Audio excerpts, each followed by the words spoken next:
ರಾಮಕೃಷ್ಣಂ ಜಗದ್ಗುರುಂ ಪಾದಪದ್ಮೇ ತಯೋರ್ಷಿತ್ವಾ ಪ್ರಣಮಾಮಿರ್ಮೂರ್ಮುಹುಂ ರತ್ನಾಕರಾಧೌತ ಪದಾಂ ಹಿಮಾಲಯ ಕಿರೀಟಿನೀಂ ಬ್ರಹ್ಮರಾಜಶಿರತ್ನಾಡ್ಯಂ ವಂದೇ ಭಾರತ ಮಾತರಂ. ಕ್ಷೇತ್ರದೇವರ ಪಾದರವಿಂದಗಳಲ್ಲಿ ಶರಣಾಗತಿಯನ್ನು ಬೇಡ್ತಾ, ಕ್ಷೇತ್ರದ ಎಲ್ಲ ಗುರುವೆರೆಣ್ಯರ ಪಾದರವಿಂದಗಳಿಗೆ ಶರಣಾಗತಿಯನ್ನು ಕೋರ್ತಾ, ವ್ಯಾಸಪೀಠದ ಮೇಲೆ ಆಸೀನರಾಗಿರುವಂಥ ಪರಮ ಪೂಜನೀಯ ದಿವ್ಯತ್ರಿಯರಿಗೆ, ಎಲ್ಲ ವಿದ್ವತ್ ಗಣ್ಯರಿಗೆ, ನೆರೆದಿರುವಂಥ ಎಲ್ಲ ನನ್ನ ನೆಚ್ಚಿನ ದೇಶಭಕ್ತ ಬಾಂಧವರಿಗೆ, ಮಾತಾ ಭಗಿಣಿಯರಿಗೆ ಹಾಗೂ ಎಲ್ಲ ಹಿರಿಕಿರಿಯರ ಪಾದಗಳಿಗೆ ನಾನು ಹಣೆ ಹೆಚ್ಚಿ ನಮಸ್ಕರಿಸ್ತೇನೆ. ನನ್ನ ನೆಚ್ಚಿನ ಬಂಧುಗಳೇ, ಬಹುಶಃ ನಮ್ಮ ಧಾರ್ಮಿಕ ಸಂಸ್ಕೃತಿ, ನಮ್ಮ ಪರಂಪರೆ, ನಮ್ಮ ಹಿನ್ನೆಲೆಯ ಬಗ್ಗೆ ಪೂಜ್ಯನರು ವಿವರಿಸಿಕೊಟ್ಟಿದ್ದಾರೆ. ಈ ಕಾಲಘಟ್ಟದಲ್ಲಿ ಇದನ್ನು ತಿಳಿದು ಮುಂದಿನ ಪೀಳಿಗೆಗೆ ಹಂಚುವಂಥ ಪ್ರಕ್ರಿಯೆಯಲ್ಲಿ ಇಡೀ ಹಿಂದೂ ಸಮಾಜ ತೊಡಗುವಂಥ ಅವಶ್ಯಕತೆ ಇದೆ. ನಮ್ಮ ಧರ್ಮಸಭೆಗಳು, ನಮ್ಮ ಧಾರ್ಮಿಕ ಕಾರ್ಯಕ್ರಮಗಳು ಇವತ್ತಿಗೂ ಇಷ್ಟು ವಿಜೃಂಭಣೆಯಿಂದ ನಡೆಯುತ್ತೆ ಅಂದರೆ ಖಂಡಿತವಾಗ್ಲೂ ಅದು ಸಾಮಾನ್ಯ ವಿಚಾರ ಅಲ್ಲವೇ ಅಲ್ಲ. ನಮ್ಮ ಕಣ್ಣಿಗೆ ಕಾಣಿಸುತ್ತೆ, ಯಾರೋ ಮಹಾದಾನಿಗಳಿದ್ದಾರೆ, ದಾನಿಗಳು ದಾನ ಕೊಡ್ತಾರೆ, ಭಕ್ತರು ಬರ್ತಾರೆ, ಕಾರ್ಯಕ್ರಮ ಮುಗಿಸ್ಕೊಂಡು ಹೋಗ್ತೀವಿ. ಇದೇ ರೀತಿಯ ಕಾರ್ಯಕ್ರಮ ಪ್ರತಿ ಊರಿನಲ್ಲೂ ನಡೆಯುತ್ತಲ್ಲ. ಗಮನಿಸಿ ನೋಡಬೇಕು ನಾವು ಯಾವತ್ತಾದರೂ ಇತಿಹಾಸವನ್ನು. ಇಷ್ಟು ವರ್ಷಗಳ ನಂತರವೂ ಕೂಡ ಈ ಹಿಂದೂ ಪರಂಪರೆ ಇಷ್ಟು ವೈಭವದಿಂದ ಇಡೀ ದೇಶದಲ್ಲಿ ಬದುಕಿದೆ ಅಂದರೆ ಅದರ ಹಿಂದೆ ಎಷ್ಟು ಶ್ರಮ ಇದ್ದಾವೆ. ಕಾರಣ ಇದೇ ದೇವಸ್ಥಾನಗಳನ್ನು ನಾಶ ಮಾಡಬೇಕು, ನಮ್ಮ ಸನಾತನ ಹಿಂದೂ ಪರಂಪರೆ ನಾಶ ಮಾಡಬೇಕು, ಸನಾತನ ಸಂತ ಪರಂಪರೆಯನ್ನು ಮಣ್ಣಲ್ಲಿ ಮಣ್ಣಾಗಿಸಬೇಕು, ನಮ್ಮ ವೇದಗಳು, ನಮ್ಮ ವೇದಾಂತಗಳನ್ನು ನಾಶ ಮಾಡಬೇಕು ಅಂತ ಎಷ್ಟು ಪ್ರಯತ್ನಗಳಾಗಿದ್ವು. ಕಳೆದ 1370ಕ್ಕೂ ಹೆಚ್ಚು ವರ್ಷಗಳ ಕಾಲ ನಿರಂತರ ದಾಳಿಯಾಗಿದೆ ಸನಾತನ ಧರ್ಮದ ಮೇಲೆ. ಈ ಸನಾತನ ಧರ್ಮದ ನಾಶ ಮಾಡಬೇಕು ಅಂತ ಏಕೈಕ ಉದ್ದೇಶದಿಂದ. ಯಾವತ್ತಾದರೂ ಇತಿಹಾಸದ ಪುಟಗಳನ್ನ ತಿರುವು ಹಾಕಿ ನೋಡಿದಾಗ ನಮ್ಗೆ ಅರ್ಥ ಆಗುತ್ತೆ. ಇದೇ ಜಗತ್ತಿನಲ್ಲಿ ಪ್ರಾಚೀನ ಅಂತ ಕರೆಸ್ಕೊಂಡಂಥ 10 ಜನಾಂಗಗಳಿದ್ವು. ಎಲ್ಲೋದ್ವು ಆ ಪ್ರಾಚೀನ ಜನಾಂಗಗಳು? ಎಲ್ಲೋಯ್ತು ಜಗತ್ತಿನ ಮುಂದೆ ಪಿರಮಿಡ್ಗಳನ್ನು ಕಟ್ಟಿ ಮೆರೆದಂಥ ಈಜಿಪ್ಷಿಯನ್ ಜನಾಂಗ? ಎಲ್ಲೋಯ್ತು ಜಗತ್ತನ್ನು ಆಳಲಿಕ್ಕೆ ಬಿಚ್ಚುಗತ್ತಿ ಹಿಡಿದು ಬಂದಂಥ ಗ್ರೀಕ್ ಜನಾಂಗ? ಎಲ್ಲೋಯ್ತು ಜಗತ್ತಿಗೆ ಭಾಷಾಶಾಸ್ತ್ರ ಪರಿಚಯಿಸಿಕೊಟ್ಟಂಥ ಪರ್ಷಿಯನ್ ಜನಾಂಗ? ಎಲ್ಲೋಯ್ತು ಬಾಬ್ಲೋನಿಯನ್ ಜನಾಂಗ? ಎಲ್ಲೋಯ್ತು ಮೆಸೊಪೊಟೇಮಿಯನ್ ಜನಾಂಗ? ಪ್ರಾಚೀನ ಅಂತ ಕರೆಸ್ಕೊಂಡಂಥ ಜಗತ್ತಿನ 10 ಜನಾಂಗಗಳು, 35 ಜನಾಂಗಗಳು ಸುಮಾರು ಮಣ್ಣಲ್ಲಿ ಮಣ್ಣಾಗಿ ಹೋಗಿದ್ದಾವೆ. ನಮ್ಮ ಕಣ್ಣು ಮುಂದೆ ಕಣ್ಣು ತೆರೆದಂಥ 100 ಮತಪಂಥಗಳು ಕಣ್ಮರೆಯಾಗಿ ಹೋಗಿದ್ದಾವೆ. ಯಾಕೆ? ತಮ್ಮ ಮೇಲಾದಂಥ 10, 20, 40, 50 ವರ್ಷದ ದಾಳಿಗಳನ್ನು ಪರಿಕೆಯ ಒಂದೇ ಒಂದು ಜನಾಂಗದ ದಾಳಿಯನ್ನು ತಡೆಯುವಷ್ಟು ಸಾಮರ್ಥ್ಯ ಇಲ್ಲದೆ ಈ ಪ್ರಾಚೀನ ಜನಾಂಗಗಳು ಮಣ್ಣಲ್ಲಿ ಮಣ್ಣಾಗಿ ಹೋದವು, ಇತಿಹಾಸದ ಮುಖಪುಟಗಳಿಂದ ಅಳಿಸಿ ಹೋದವು. ಇವತ್ತು ಆ ಪ್ರಾಚೀನ ಜನಾಂಗಗಳನ್ನು ನಾವು ದಿ ಡೆಡ್ ಸಿವಿಲೈಸೇಷನ್ ಅಂತ ಕರಿತೀವಿ, ಸತ್ತ ಜನಾಂಗ. ಆ ಜನಾಂಗಗಳು ಮಾತಾಡ್ತಿದ್ದಂಥ ಭಾಷೆಯನ್ನ ದಿ ಡೆಡ್ ಲ್ಯಾಂಗ್ವೇಜ್ ಅಂತ ಕರಿತೀವಿ. ಆ ಜನಾಂಗಗಳು ಆರಾಧಿಸಿದಂಥ ದೇವರುಗಳನ್ನ ದಿ ಡೆಡ್ ಗಾಡ್ಸ್ ಅಂತ ಕರಿತೀವಿ, ಸತ್ತ ದೇವರುಗಳು. ಯಾಕೆ? ಆ ಜನಾಂಗಕ್ಕೆ ಸೇರಿದಂಥ ಆ ದೇವರುಗಳನ್ನು ಆರಾಧಿಸ್ಲಿಕ್ಕೆ ಆ ಜನಾಂಗದ ಒಬ್ಬ ವ್ಯಕ್ತಿ ಇವತ್ತು ಜೀವ ಸಹಿತ ಜಗತ್ತಿನಲ್ಲಿ ಉಳಿದಿಲ್ಲ, ಮಣ್ಣಲ್ಲಿ ನಾಶವಾಗಿ ಹೋದವಲ್ಲ ಆ ಜನಾಂಗಗಳು. ಆದರೆ ನಮ್ಮ ಸನಾತನ ಧರ್ಮದ ಮೇಲೆ 10, 20, 40, 50 ವರ್ಷ ಅಲ್ಲ ನನ್ನ ನೆಚ್ಚಿನ ಬಂಧುಗಳೇ, 1370ಕ್ಕೂ ಹೆಚ್ಚು ವರ್ಷ ನಿರಂತರ ದಾಳಿ ಆಯಿತು. ಇಷ್ಟು ವರ್ಷ ನಮ್ಮ ಮೇಲೆ ದಾಳಿ ಮಾಡಿದವರು ಒಂದೆರಡು ಪರಕೀಯ ಜನಾಂಗ ಅಲ್ಲ, ಎಷ್ಟು ಪರಕೀಯ ಜನಾಂಗಗಳ ಸರಣಿ ದಾಳಿಗಳು. ಮೊಘಲರು ಬಂದರು, ತುರ್ಕರು ಬಂದರು, ಅರಬ್ಬರು ಬಂದರು, ಅಫ್ಘನರು ಬಂದರು, ಪೋರ್ಚುಗೀಸರು ಬಂದರು, ಡಚ್ಚರು ಬಂದರು, ಫ್ರೆಂಚರು ಬಂದರು, ಇಂಗ್ಲಿಷರು ಬಂದರು, ಶಕರು ಬಂದರು, ಹೂಣರು ಬಂದರು. ಇವರೆಲ್ಲರೂ ಬಂದು ನಮ್ಮ ಮೇಲೆ ದಾಳಿ ಮಾಡಿದ ನಂತರವೂ ಇವತ್ತಿಗೂ ಸನಾತನ ಹಿಂದೂ ಧರ್ಮವಾಗಿ ಜೀವಂತವಾಗಿದೆ. ಜಗತ್ನಲ್ಲಿ 100 ಕೋಟಿ ಹಿಂದೂಗಳು ಇವತ್ತಿಗೂ ಧರ್ಮಾಚರಣೆ ಮಾಡ್ತೀವಿ. ಅಷ್ಟು ಯಾಕೆ? ಇದು ನಮ್ಮದೇ ದೇವಸ್ಥಾನದ ಮೇಲೆ ಟಿಪ್ಪು ಸುಲ್ತಾನನ ದಾಳಿ ಆದಾಗಲೂ ಕೂಡ ಅದನ್ನ ತಡಿಲಿಕ್ಕೆ ಮಾನವರು ನಿತ್ರೋ ಇಲ್ಲವೋ ಗೊತ್ತಿಲ್ಲ, ಭಗವಂತನಿದ್ದು ಕಾಯ್ದುಕೊಂಡಿದ್ದಾನೆ ಈ ದೇವಸ್ಥಾನವನ್ನ, ಈ ಧರ್ಮಕ್ಷೇತ್ರವನ್ನ.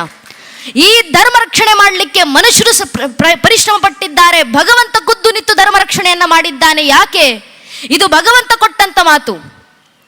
ಇಡೀ ಭಗವದ್ಗೀತೆಯ ಕೊನೆಯ 18ನೇ ಅಧ್ಯಾಯದ ಕೊನೆ 78ನೇ ಶ್ಲೋಕ, ಗೀತಾಚಾರ್ಯ ಕೃಷ್ಣ ಅರ್ಜುನನಿಗೆ ನೀಡಿದಂಥ ಕೊನೆಯ ಮಾತು, ಯತ್ರ ಯೋಗೇಶ್ವರ ಕೃಷ್ಣ ಯತ್ರ ಪಾರ್ಥ ಧನುರ್ಧರಃ ತತ್ರ ಶ್ರೀ ವಿಜಯಭೂರ್ತಿ ಧ್ರುವಾನಿ ತಿರ್ಮಮ.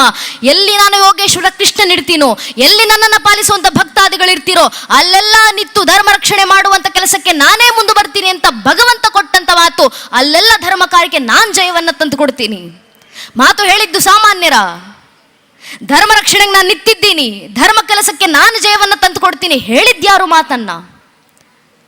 ಭಗವದ್ಗೀತೆಯನ್ನು ಓದಿದಾಗ ನಮ್ಗೆ ಅರ್ಥ ಆಗೋದು ಸಾಮಾನ್ಯ ಮನುಷ್ಯರು ಆಡಿದಂಥ ಮಾತಲ್ಲ, ಮನುಷ್ಯರು ಬರೆದಿಟ್ಟು ಹೋದಂಥ ಸಾಹಿತ್ಯವಲ್ಲ, ಮನುಷ್ಯರು ಬರೆದಿಟ್ಟು ಹೋದಂಥ ಪುಸ್ತಕ ಅಲ್ಲ, ಅದು ಭಗವಂತನ ನುಡಿ.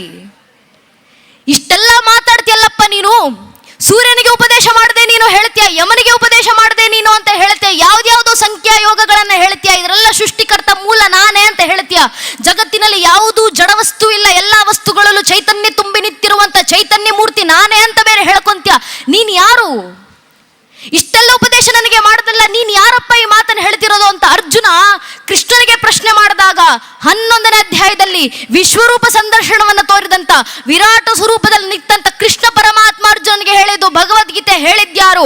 ಅಹಂ ಆತ್ಮ ಗುದಾಕೇಶ ಸರ್ವಭೂತಶ ಸ್ಥಿತ ಆಮಾದಿಶ್ಯ ಮಧ್ಯಂಚ ಭೂತಾನಮಂತೇವ ಚ. ಅರ್ಜುನ, ಆದಿಯೂ ನಾನೇ, ಅಂತ್ಯವೂ ನಾನೇ, ಭೂತಕಾಲವೂ ನಾನೇ, ಭವಿಷ್ಯತ್ ಕಾಲವೂ ನಾನೇ, ಪ್ರಸ್ತುತ ಕಾಲವೂ ನಾನೇ. ಜಗತ್ತಿನ ಪ್ರಕೃತಿಯ ಅಣು ರೇಣು ತೃಣ ಕಾಷ್ಟೆ ಕಣ ಕಣದಲ್ಲೂ ವಾಸಿಸುವಂತ ಆತ್ಮಗಳನ್ನು ನಿಗ್ರಹಿಸುವಂತ ಪರಮಾತ್ಮ ಭಗವಂತ ಅಂತ ಜಗತ್ತಿನಲ್ಲಿ ಯಾರಾದ್ರೂ ಇದ್ರೆ ಅದು ನಾನೊಬ್ಬನೇ, ಶ್ರೀಕೃಷ್ಣ ಪರಮಾತ್ಮ. ಇದನ್ ಜಗತ್ತಿಗೆ ಘಂಟಾಘೋಷವಾಗಿ ಸಾರಿಬಿಡುವಂತ ಅರ್ಜುನನ ಮೂಲಕ ಕೃಷ್ಣ ಉಪದೇಶ ಮಾಡಿದ್ರು. ನಾನು ಭಗವಂತನಿತ್ತು ಮಾತನ್ನ ಕೊಟ್ಟಿದ್ದೀನಿ, ಧರ್ಮ ರಕ್ಷಣೆಗೆ ನಾನು ನಿಂತಿದ್ದೀನಿ. ಭಗವಂತ ಧರ್ಮ ರಕ್ಷಣೆಗೆ ನಿಂತಿರಬೇಕಾದ್ರೆ ನಮ್ಮ ಕೆಲಸ ಯಾವುದು? ಕೃಷ್ಣನೇ ಹೇಳಿದ್ದಾರೆ, ನಮೇ ಪಾರ್ಥಾಸಿ ಕರ್ತವ್ಯಂ ತ್ರಿಶುಲೋಕೇಶು ಕಿಂಚನ. ಪಾರ್ಥ, ಅರ್ಜುನ, 3 ಲೋಕಗಳಲ್ಲೂ ನಾನು ಮಾಡಬೇಕಾಗಿರುವಂಥ ಕೆಲಸ ಯಾವುದೂ ಇಲ್ಲಪ್ಪ. ನಾನು ಎಲ್ಲ ಬಂಧಗಳನ್ನು ಮೀರಿ ನಿಂತವನು, ನನಗೆ ಗುಣಗಳು ಇಲ್ಲ, ನಾನು ತ್ರಿಗುಣಾತೀತನು.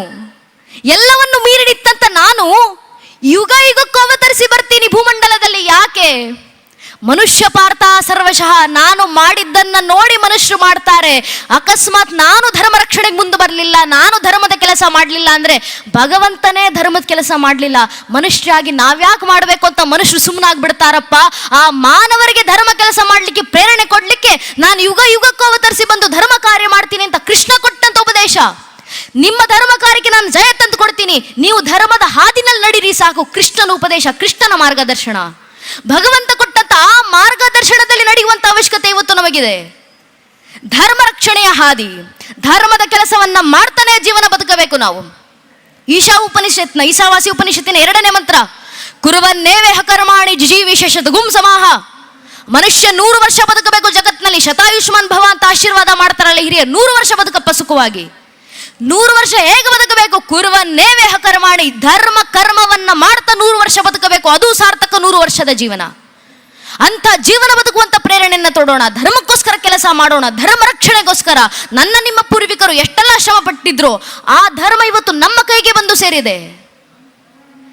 ಒಂದಲ್ಲ ಒಂದು ರೀತಿಯಲ್ಲಿ ಒಂದು ಕಾಲದಲ್ಲಿ ಪರಶುರಾಮರು ನಿಂತು ಯಾವ ಇಡೀ ತುಳುವ ಸಂಸ್ಕೃತಿಯನ್ನು ನಾವು ಪರಂಪರೆಯನ್ನು ಮುಂದುವರಿಸ್ತಿದ್ದೀವಲ್ಲ, ಇದೇ ತುಳುನಾಡಿನ ಸಂಸ್ಕೃತಿಯನ್ನು ಸೃಷ್ಟಿ ಮಾಡಿದಂತ ಇಡೀ ದೇಶದಲ್ಲಿ ಇಡೀ ಜಗತ್ತಿನಲ್ಲಿ ಧರ್ಮ ನಾಶದ ಅಂಚಿಗೆ ಬಂದು ತಲುಪಿ ನಿಂತಾಗ ಧರ್ಮದ ಉದ್ಭವ ಧರ್ಮದ ಉದ್ದೀಪನ ಈ ಒಂದು ಕ್ಷೇತ್ರದಿಂದ ಆಗಬೇಕು ಅಂತ ತುಳುನಾಡಿನ ಕ್ಷೇತ್ರವನ್ನೇ ಸ್ಥಾಪನೆ ಮಾಡಿದಷ್ಟೇ ಅಲ್ಲದೆ ಇದೇ ಮಧೂರಿನ ಇದೇ ಇತಿಹಾಸದಲ್ಲಿ ಬ್ರಹ್ಮಾಂಡ ಪುರಾಣದಲ್ಲಿ ಉಲ್ಲೇಖವಾಗಿರುವಂತ ಮಾತು, ಪರಶುರಾಮರು ಇಲ್ಲಿಗೆ ಬಂದಿದ್ದಾರೆ, ಇಲ್ಲಿ ತಮ್ಮ ದರ್ಶನವನ್ನು ಕೊಟ್ಟು ಇಲ್ಲಿ ಆಶೀರ್ವಾದವನ್ನು ಪಡೆದು ಹೋಗಿದ್ದಾರೆ ಅಂತ. ಆ ಪರಶುರಾಮರು ಹೇಳಿದಂತ ಮಾತು, ಅಗ್ರಸ್ಥೋ ಚತುರೋ ವೇದ ಪೃಷ್ಠತಂ ಶಶರಂ ಧನುಹು ಇದಂ ಬ್ರಾಹ್ಮಮಿದಂ ಕ್ಷಾತ್ರಂ ಶಾಪಾದಪಿ ಶರಾದಪಿ. ಮಸ್ತಕದಲ್ಲಿ ಚತುರ್ವೇದಗಳ ಜ್ಞಾನಗಳು ತುಂಬಿದ್ದಾವೆ, ಬೆನ್ನಿನಲ್ಲಿ ಬಾಣಗಳ ಬತ್ತಳಿಕೆಗಳು ತುಂಬಿದ್ದಾವೆ. ವೈಚಾರಿಕವಾಗಿ ಯುದ್ಧ ಮಾಡ್ಲಿಕ್ಕೆ ಬರ್ತೀರಾ? ಬನ್ನಿ ಬ್ರಹ್ಮ ತೇಜಸ್ಸಿನಿಂದ ಎದುರಿಸ್ತೀವಿ.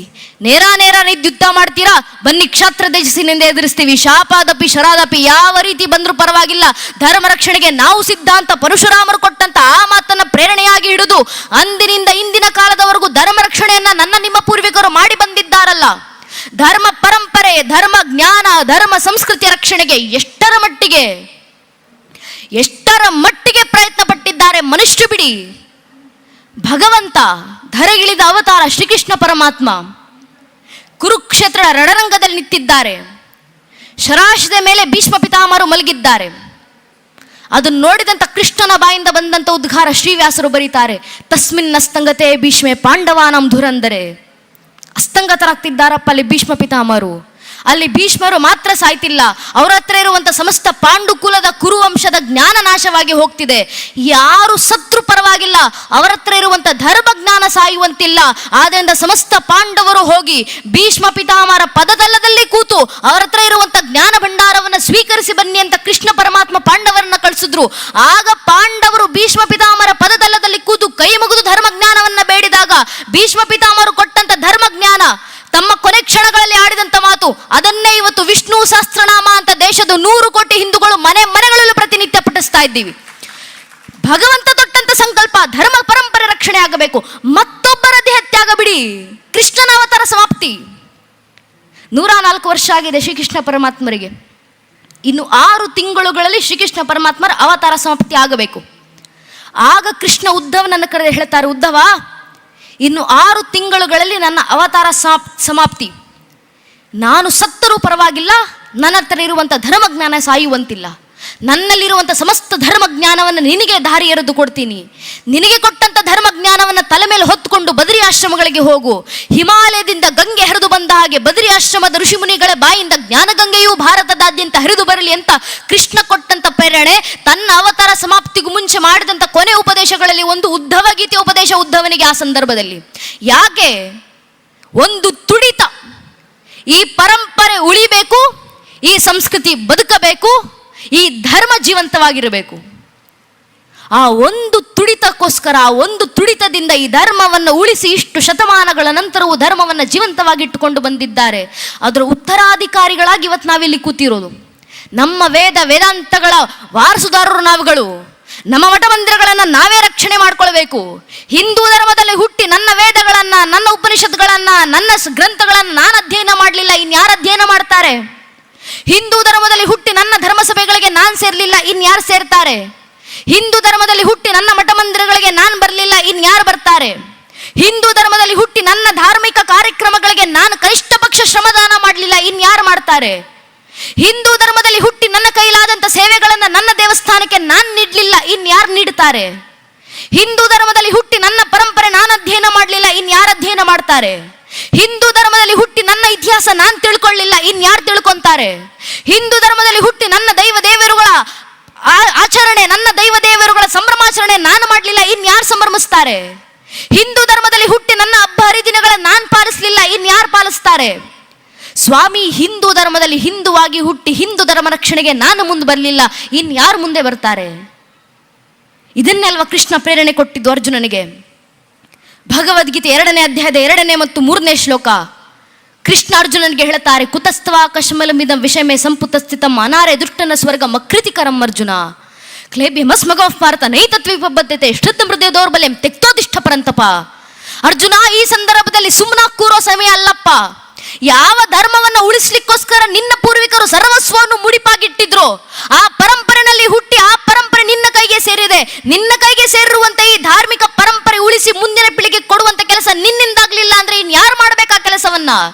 ನಿನ್ನ ಮನೆತನಕ್ಕೆ, ನಿನ್ನ ಕುಲಕ್ಕೆ ಅಗೌರವವನ್ನು ತೋರಬೇಡ, ಅಕೀರ್ತಿಯನ್ನು ತರಬೇಡ. ನಿನ್ನ ಕುಲದ ಯಾವ ಮರ್ಯಾದೆಯನ್ನ ನಿನ್ನ ಪೂರ್ವಿಕರು ಉಳಿಸಿದ್ರು ಅದನ್ನು ಉಳಿಸಿ ಮುಂದಿನ ಪೀಳಿಗೆಗೆ ತಲುಪಿಸುವಂತ ಕೆಲಸ ಮಾಡು. ಆ ಕೆಲಸ ಯಾವತ್ತಾಗೋದು? ಯಾವ ರೀತಿ ಆಗೋದು?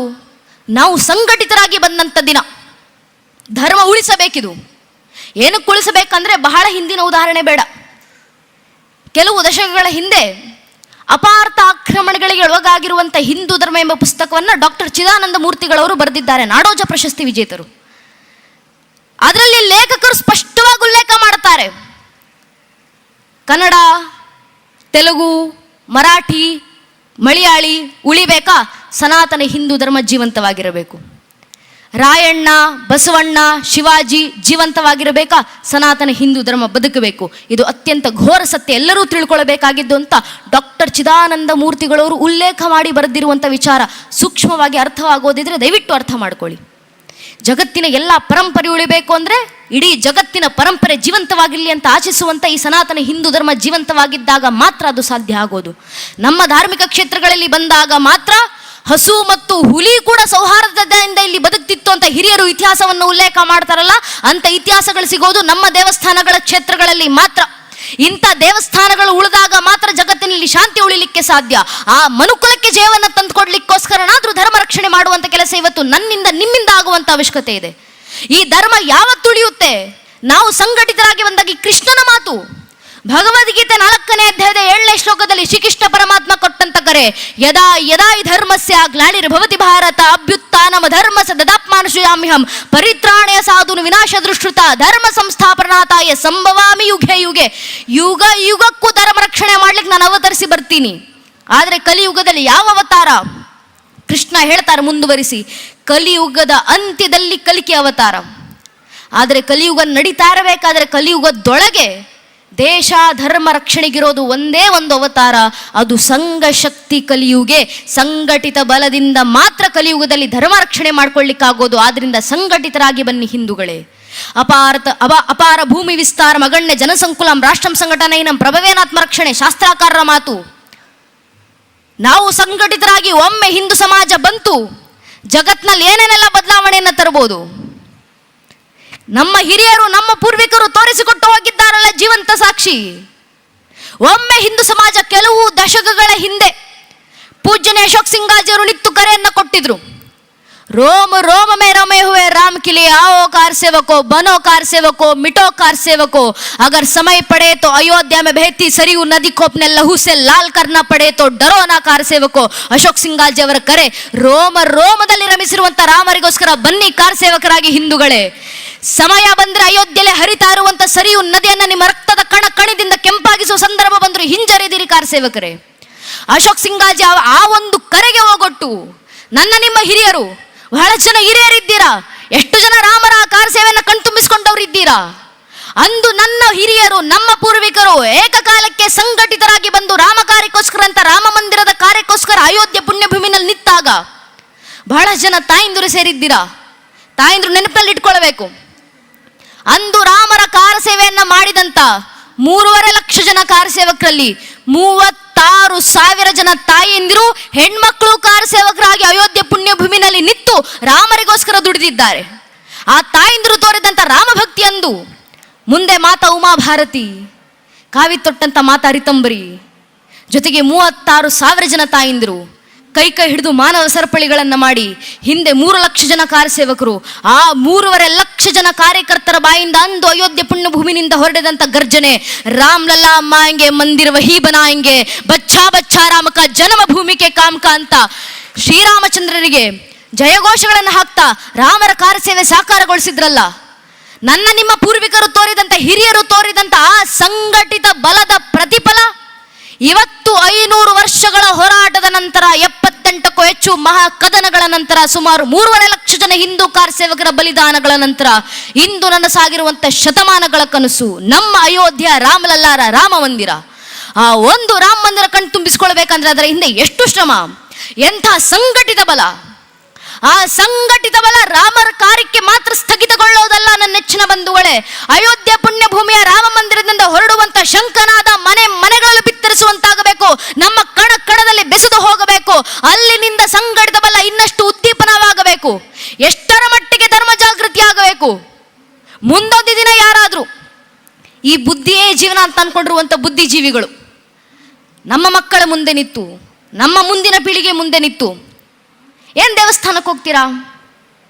ನಿಮ್ಮ ಗಣಪತಿ, ನಿಮ್ಮ ಶಿವ, ನಿಮ್ಮ ರಾಮ, ನಿಮ್ಮ ಕೃಷ್ಣ ಎಲ್ಲ ಕಾಲ್ಪನಿಕ. ಈ ಪರಂಪರೆ ಪಾಲಿಸುವವರೇ ಮೂಢನಂಬಿಕೆಯನ್ನು ನಂಬಿಕೊಂಡು ಹೋಗೋರು ಹೇಳುವಂತ 1000 ಜನ ಈಗಾಗಲೇ ಇದ್ದಾರೆ. ಮುಂದೆ ಬರುವಂತ ಪ್ರಶ್ನೆ ಅಲ್ಲ.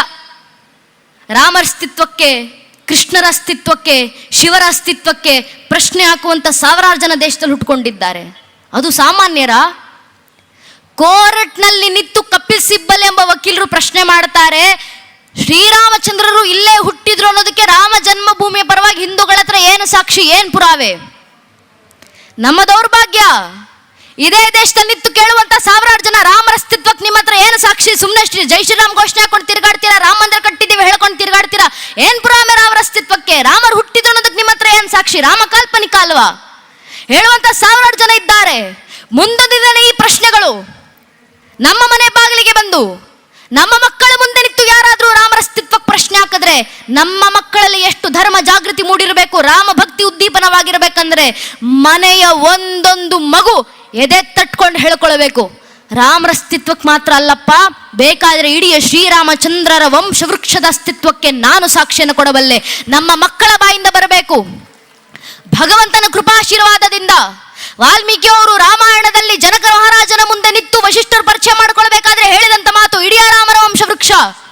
ಮೊದಲಿಗೆ ಬಂದದ್ದು ಶ್ರೀಹರಿ, ಶ್ರೀಹರಿಯ ಮಗ ಬ್ರಹ್ಮ, ಬ್ರಹ್ಮನ ಮಗ ಮರೀಚಿ, ಮರೀಚಿ ಮಗ ಕಶ್ಯಪ, ಕಶ್ಯಪನ ಮಗ ಸೂರ್ಯ, ಸೂರ್ಯನ ಮಗ ಮನು, ಮನುವಿನ ಮಗ ಇಕ್ಷ್ವಾಕು, ಇಕ್ಷ್ವಾಕುವಿನ ಮಗ ಕುಕ್ಷಿ, ಕುಕ್ಷಿಯ ಮಗ ವಿಕುಕ್ಷಿ, ವಿಕುಕ್ಷಿಯ ಮಗ ಬಾಣ, ಬಾಣನ ಮಗ ಅನರಾರಣ್ಯ, ಅನರಾರಣ್ಯನ ಮಗ ಭೃದು, ಭೃದುವಿನ ಮಗ ತ್ರಿಶಂಕು, ತ್ರಿಶಂಕುವಿನ ಮಗ ದುಂಡುಮಾರ, ದುಂಡುಮಾರನ ಮಗ ಮಾಂಧಾತ, ಮಾಂಧಾತನ ಮಗ ಸುಸಂಧಿ, ಸುಸಂಧ್ಯ ಮಗ ಧ್ರುವಸಂಧಿ, ಧ್ರುವಸಂಧ್ಯ ಮಗ ಭರತ, ಭರತನ ಮಗ ಅಶೀತ, ಅಶೀತನ ಮಗ ಸಗರ, ಸಗರನ ಮಗ ಅಸಮಂಜಸ, ಅಸಮಂಜಸನ ಮಗ ಅಂಶುಮಂತ, ಅಂಶುಮಂತನ ಮಗ ದಿಲೀಪ, ದಿಲೀಪನ ಮಗ ಭಗೀರಥ, ಭಗೀರಥನ ಮಗ ಕುಕುತ್ಸು, ಕುಕುತ್ಸುವಿನ ಮಗ ರಘು, ರಘುವಿನ ಮಗ ಪ್ರವೃದ್ಧ, ಪ್ರವೃದ್ಧನ ಮಗ ಶಶಂಕು, ಶಶಂಕುವಿನ ಮಗ ಸುದರ್ಶನ, ಸುದರ್ಶನ ಮಗ ಅಗ್ನಿವರ್ಣ, ಅಗ್ನಿವರ್ಣನ ಮಗ ಶೀಘ್ರವೇದ, ಶೀಘ್ರವೇದನ ಮಗ ಮರು, ಮರುವಿನ ಮಗ ಪ್ರಶಿಷಕ, ಪ್ರಶಿಷಕನ ಮಗ ಅಂಬರೀಷ, ಅಂಬರೀಷನ ಮಗ ನಘೂಷ, ನಘೂಷನ ಮಗ ಯಾತಿ, ಯಾತಿಯ ಮಗ ನಾಭಾಗ, ನಾಭಾಗನ ಮಗ ಅಜ, ಅಜನ ಮಗ ದಶರಥ,